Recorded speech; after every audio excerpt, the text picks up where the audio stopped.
Everyone, welcome back to my another মিলব।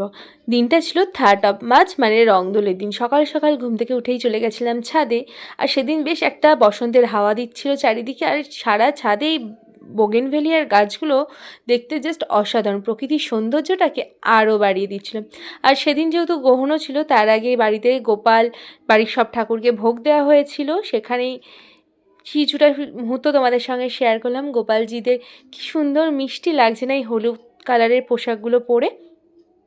আমি তো ভেবেছিলাম এবছর আমি রং খেলবই না, বাট গোপাল ঠাকুরকে রং দেওয়ার পর আমি তো ভেবেই নিয়েছিলাম মানে কোনো মতেই আমি রং এবার খেলবই না। কিন্তু দিদি, বাবি সবাই জোর করে আমাকে রং মাখিয়ে দেয়, এবং রংটা মেখে ফেলার পর ভাবি ঠিক আছে খেলেই নি, রং যখন একটু মেখেই ফেলেছি। তাই সেই মতো আমিও হঠাৎ প্ল্যানেই চলে যাই আবার রং খেলতে, মানে বোনেরাই খেলছিলাম।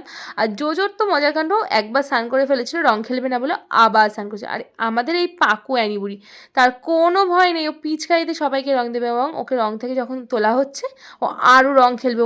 মানে এমন কান্না করছিল রং খেলার জন্য। আর সবার শেষে জানায় হ্যাপি হোলি।